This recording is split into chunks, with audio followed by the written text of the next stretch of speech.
I'm here looking at your paper 2. Controversy in marketing, manipulating consumers. Excuse me. Abortion, gun control, marijuana legalization, LGBTQ plus rights, vaccines. What do these words have in common? One word, controversies. The Cambridge Dictionary defined a controversy as, quote, a lot of disagreement or argument about something, usually because it affects or is important to many people. The scale of disagreement varies between each idea. But it is never neutral since you have to take a side in order to disagree with another viewpoint. The scale of disagreement. Okay, well, let's go on. Each field of study has some parts in which controversies arise, and today we'll be focusing on controversy in the marketing sector. In 2019, the Statista website has indicated that more than $613 billion were spent in advertising campaigns in the U.S. only. This is a clear indicator of the importance of marketing since more than $500 million goes into advertisements. Despite its importance, there are various controversies surrounding its usage in an ethical manner. One of the most discussed controversies surrounding the marketing sector is its manipulation of consumers. Marketing critics claim that advertisers manipulate consumers through the use of depictive language. I think you mean deceptive language. But maybe you mean depictive. Is that a word? I don't even know. Their encouragement of customers, you meant customers, to have a propensity to consume, and their advertisements aimed at children. Those are 3 great things to talk about. Okay, introductions are so hard. I really hate I have to talk about them first. You don't have to back all the way up to talking about the idea of controversy in general. You can start your paper with, we're going to talk about controversies in marketing. Or we're going to talk about marketing. For example, I think that would be easier. It just seems so hard what you're trying to do to bring that into this. I think it would probably be easier and clearer for you to start with your fact from Statista. In 2019, they spent this many dollars. It's really important. Okay, so you don't have to. Although it's a wonderful skill, an important skill, a useful skill to be able to back way up and write introductions that are the whole world, our part of the world, the subject I'm going to be talking about, the exact thing I'm going to be talking about. You don't always have to do that, and you don't always have to back all the way up from it, if that makes sense. You can kind of start a lot closer to what you want to say. Okay, in the first place, critics claim that marketing manipulates consumers through the use of deceptive language. I do think you mean deceptive language and not depictive. You'll fix that. The language used in an advertising campaign is one of its most critical aspects in getting customer attention. This type of language is labeled as the language of persuasion. It's been around since Socrates' times. And geez, probably before. According to the scholarly journal Advertising and Language Manipulation, the author Christina Marie Something indicated that, quote, the most direct way to study advertisement is through an analysis of the language of the advertising claims The most direct way to study advertisements is through an analysis of the language of the advertising claims as all the other elements focus on it. Oh, okay, I think I get what you're saying. I guess that's Prolip Snoo's problem and not yours, right? There are different techniques of phrases that marketers use, such as the special use of better and best, the weasel claim, the unfinished claim, the different and unique claim, the endorsement or testimonial claim, the compliment customer claim, and the rhetorical claim. All of these techniques use either association, beauty, or nostalgia to create a more impactful effect for its customers. Okay, I think you mean either an effect on customers or an effect for the companies that make this stuff, that is, the advertising agency's customers. So let's clarify that. In terms of association, marketers connect the product with what the target consumer already likes, such as pleasure, beauty, or even wealth.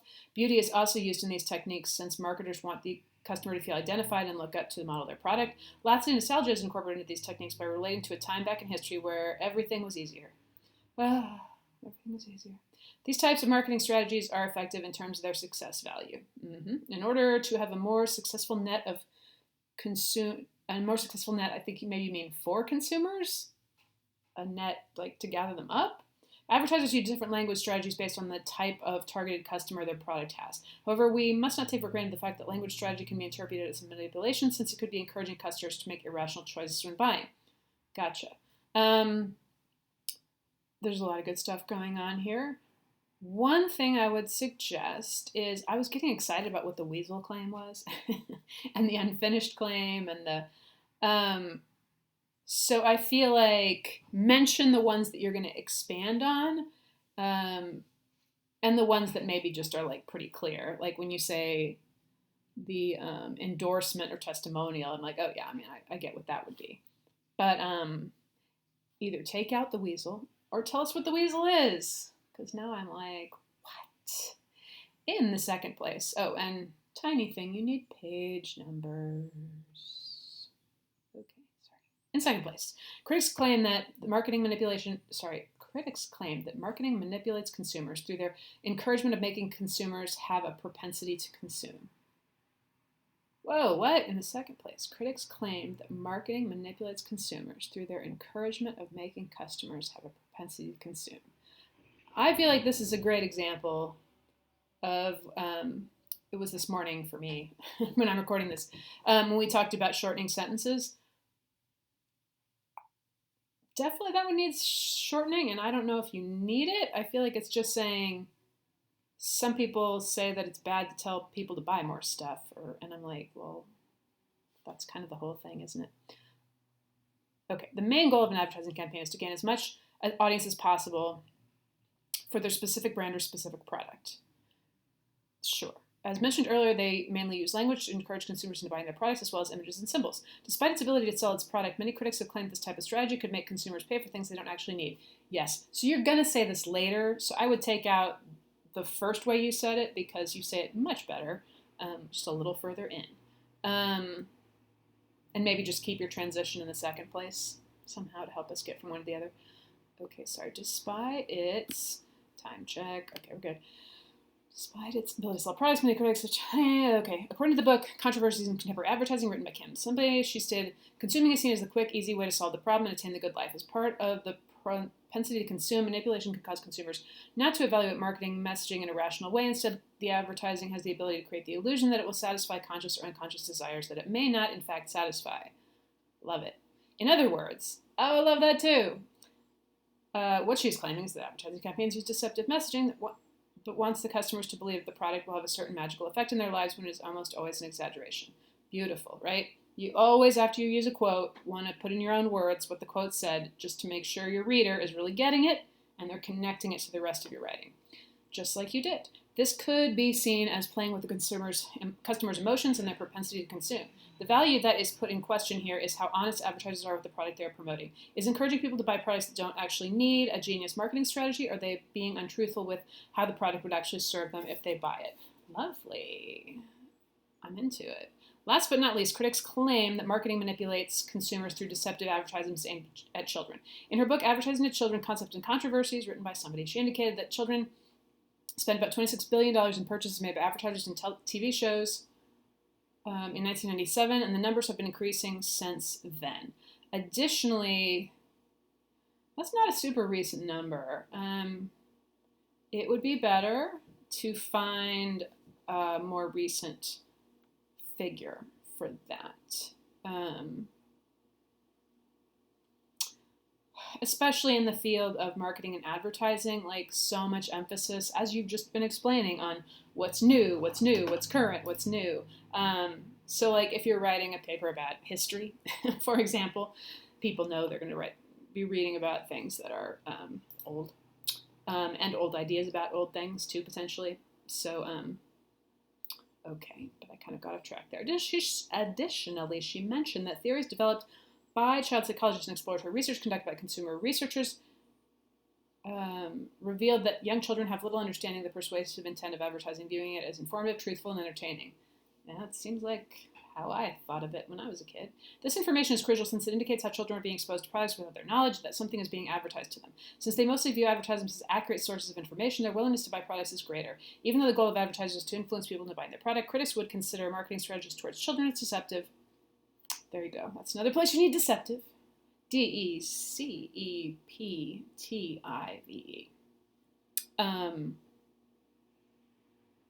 That makes their value of growth to be put into question. Their value of growth? That could be a thing, like a phrase you've run across in it's specific to marketing, but I'm not sure what that means.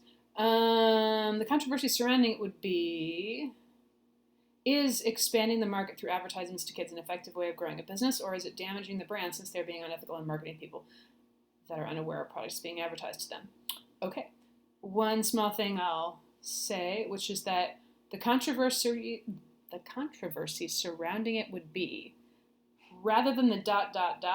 you want the 2 dots, one on top of the other, the colon, which is a way that a sentence gets set up to give an example or a definition. So the controversy surrounding it, 2 dots, it's above the semicolon, right next to your letter L, the shift and the key next to your L. That's what you want there. The 3 dots is stuff is missing, or there's a pause that you want to take. So you definitely want the colon, the 2 dots, one on top of each other. In conclusion, time check. Okay, we're good. In conclusion, marketing's main controversy is manipulation of customers through their deceptive language techniques. Their ability to make customers have a propensity to consume in their advertising campaigns aimed at children. The group of people who hold most of the power in the controversy is the advertising agencies, the businesses who pay for those advertising agencies, and the government who makes laws in regards to what can be advertised and what cannot. And how it can be advertised too, right? Not just what can be advertised and what cannot. Ethical practices are becoming an important component in the marketing sector. Whoa, that really feels like a new paragraph. Ethical practices are becoming an important component in the marketing sector, and one that has been currently held more accountable to business and marketing agencies by the government. It's been held more accountable to businesses. I think businesses have been held accountable more by the government. We got some kind of a little rearranging I think we need to do there.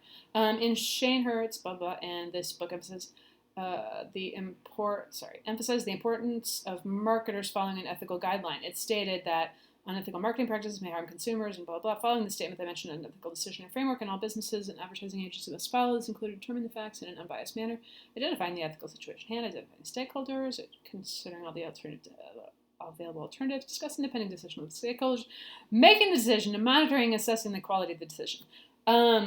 You are perfectly welcome to use that entire quote. I can see why you would want to. But I think it's long enough that I think it's like over 3 lines in APA and maybe also in MLA. You have to skip a line and then put it all by itself. And in fact, you don't have any quotation marks around it. So what you want to fix with that is look up how to do longer quotations in whichever style you're doing, because that's a great quote. In all, the manipulation controversy arises from advertising campaigns that are following unethical guidelines, but if they are being controlled and punished for their actions, this problem could be solved in an effective manner. Okay, I was just thinking I can get this in 15, which is supposed to be the length of the video. So, a lot of strengths there. I really liked how you set up the ideas in this paper. I'm wondering now that I'm at the end of it, like I'm really wanting to know and wishing you had talked more about what the existing laws are. And I know you don't have, I don't want you to have to write a book about this, but I think it might be helpful just to include something about what, there are legal issues about what you can say to children, and just to include a little something about that. I think that would make your paper a lot stronger. But overall, most of your issues were just little like wording things that I was trying to kind of help you untangle a little bit. And in general, you had a lot of good stuff and done some good work. Thank you.